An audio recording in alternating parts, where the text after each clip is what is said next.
तो हम बात कर रहे हैं यहाँ पर जेसन और एक्सएमएल। ये बेसिकली हम बोल सकते हैं रिस्पॉन्स सेंड करते वक्त या रिक्वेस्ट रिसीव करते वक्त these are the formats which is universally accepted. इसका मतलब मैं किसी भी लैंग्वेज को यूज करूं, ये फॉर्मेट्स यूनिवर्सली एक्सेप्टेड है। तो अगर हम इसमें देखें कि जेसन क्या है और एक्सएमएल क्या है, we start with the versus between these. XML का फुल फॉर्म है एक्सटेंसिबल मार्कअप लैंग्वेज। जेसन का फुल फॉर्म है जावास्क्रिप्ट ऑब्जेक्ट नोटेशन। तो बहुत क्लोज है जावास्क्रिप्ट ऑब्जेक्ट से। इसने बोला है जावास्क्रिप्ट ऑब्जेक्ट यानी कि जावास्क्रिप्ट के ऑब्जेक्ट से, जबकि वो एक्सटेंसिबल मार्कअप लैंग्वेज है। इसका मतलब HTML जैसा है, मार्कअप लैंग्वेज है। टैग्स बनेंगे, टैग्स की फॉर्म में सब कुछ दिखेगा। तो ये 2000 से इन्वेंटेड है, ये से पहले 1998 से। तो एक्सएमएल बहुत यूज हुआ है मार्केट में, जेसन ने उसे बहुत लेस यूज करने दिया है।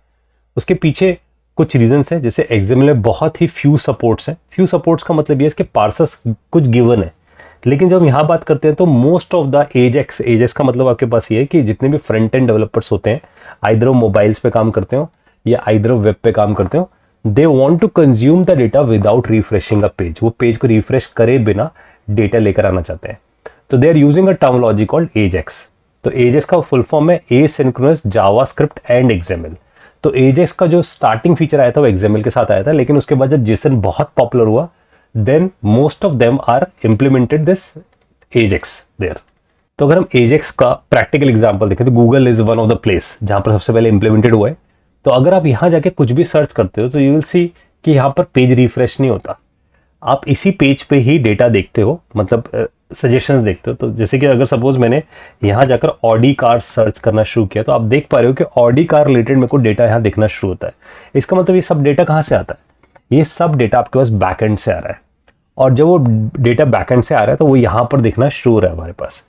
तो जहां हम बात कर रहे हैं कि अगर हम यूज कर रहे हैं जेसन, तो जेसन का जो यूज केस है हमारे पास प्रैक्टिकली, अगर हम उस पॉइंट को समझें, तो इट इज कि जब मैं बैकएंड से डेटा की डिमांड करता हूं तो मैं अपने फ्रंट एंड को बार बार रिफ्रेश नहीं करना चाहता। इसके पीछे रीजन ये कि फ्रंट एंड बहुत कॉम्प्लेक्स है, क्योंकि वो HTML से बना है, CSS से बना है, जावास्क्रिप्ट यूज कर रहा है, माइट भी वो jQuery यूज कर रहा हो, माइट भी वो बूटस्ट्रैप जैसे फीचर यूज कर रहा हो, साथ में इमेजेस भी यूज करता है, वो साथ में फॉन्ट्स भी यूज कर सकता है, साथ में कुछ ऑडियो या वीडियो भी यूज कर सकता है।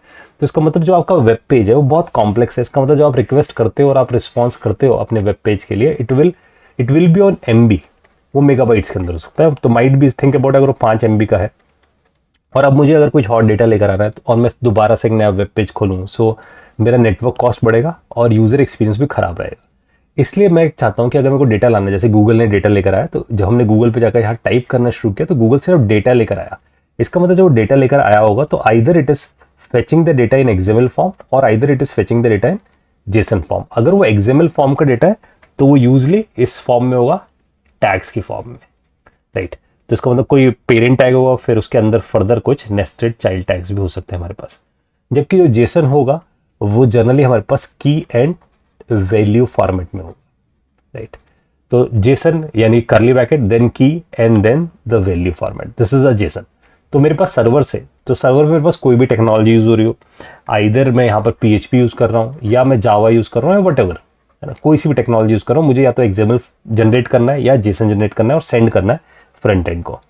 फ्रंट एंड जब डेटा रिसीव करेगा तो आपको समझना है, it is receiving the data, it is not receiving HTML, CSS, JavaScript, वो अगेन ये सब चीजें रिसीव नहीं करना चाहता, तो it is demanding for the data. तो जब हमने गूगल पे ऑडी कार्ड सर्च किया तो उसने बैकएंड को कॉल लगाया। इस बार जब उसने कॉल लगाया, so it not demanding for refreshing the page, उसने रिफ्रेश करने के लिए डिमांड नहीं करी, उसने बोला सिर्फ डेटा लेकर आओ। तो ये डेटा लेने क्या होगा, अब अगर ये ऑडी कार्ड्स का सपोज मुझे डेटा ला कर देता है कि ऑडी कार्ड्स या ऑडी कार्ड्स फोटोज या ऑडी कार्ड वीडियोज या ऑडी कार्ड लेटेस्ट मॉडल, इस तरीके से मेरे को सजेस्ट करेगा। जब वो डेटा देगा तो बेसिकली अगर आप सोचो तो it's like a text data, और अगर वो टेक्स्ट फॉर्म का डेटा है जो जेसन या XML में रैप्ड है तो वो हमेशा KB में होगा, राइट। और इससे मेरा पेज रिफ्रेश नहीं होगा और मैं KB वाला डेटा बड़ी जल्दी लेकर आ सकता हूँ, तो यूजर एक्सपीरियंस बहुत बढ़िया होगा, नेटवर्क बैंडविड्थ कम यूज होगी। तो बहुत सारे डेवलपर्स ने एजेक्स यूज करना इसलिए शुरू किया बिकॉज दे डोंट वांट कि वो हर बार पेज को रीरेंडर करे, पेज को दोबारा लेकर आए। दे वांट कि सिर्फ डेटा जिस चीज पे चेंज हो वही डेटा लेकर आए। तो जैसे हम फेसबुक पे लाइक करते हैं तो सिर्फ लाइक इंक्रीमेंट होता है, या कोई रिप्लाई करता है तो सिर्फ रिप्लाई दिखता है, उसका पेज रिफ्रेश नहीं होता हर एक चीज पे। फ्रेंड नोटिफिकेशन आती है तो सिर्फ फ्रेंड नोटिफिकेशन अपडेट होती है, तो it means they are using a terminology called AJAX. AJAX का ज़्यादा सपोर्ट आज की डेट में जेसन बेस्ड है, right, less on XML side है। तो most of the AJAX utilities are used JSON, वो behind the scene JSON use कर रहे हैं। जैसे कि अगर आप जावास्क्रिप्ट में देखो तो जावास्क्रिप्ट में फेच नाम का फंक्शन है जिसके पास जेसन का सपोर्ट डायरेक्ट है, राइट। ऐसे ही अगर हम कुछ लाइब्रेरी यूज करें, जैसे एक्सॉइज नाम की लाइब्रेरी है npm पे, उसके पास भी डायरेक्ट सपोर्ट इसी का है।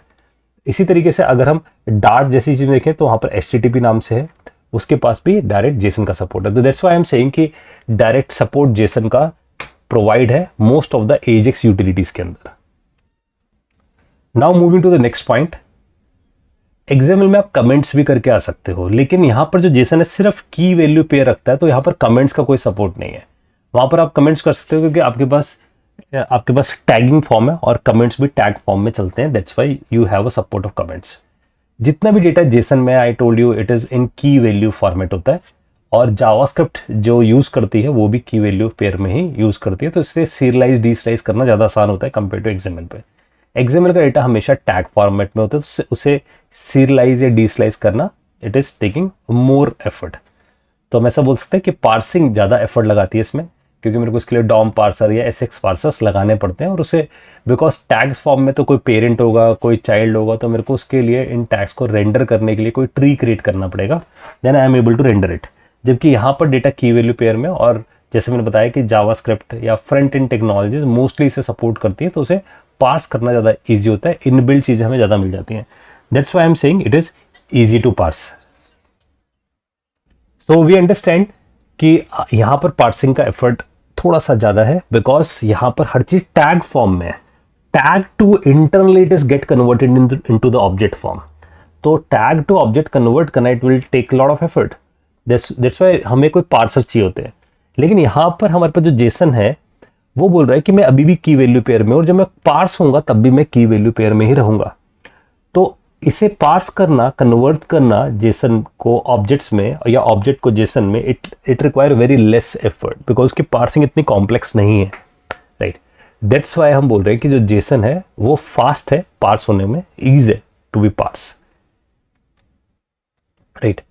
अब इसके साथ साथ हम देखें कि यहां पर जेसन के पास एरे का सपोर्ट होता है, यानी कि जेसन के अंदर आप एरे बना सकते हो। यहां पर हम एरे नहीं क्रिएट कर सकते। तो थिंक अबाउट कि अगर सपोज मेरे पास कोई डेटा आ रहा है जिसके अंदर मेरे पास लेट्स से मोबाइल नाम से डेटा आ रहा है, और मोबाइल का एक एरे आ रहा है कि मेरे पास मोबाइल के 100 प्रोडक्ट्स हैं, लेकिन अगर मेरे को यही एक्सएमएल में रिप्रेजेंट करना है तो I need to write 100 times tag, 100 बार मुझे टैग्स लिखने पड़ेंगे, product under the products tag, right.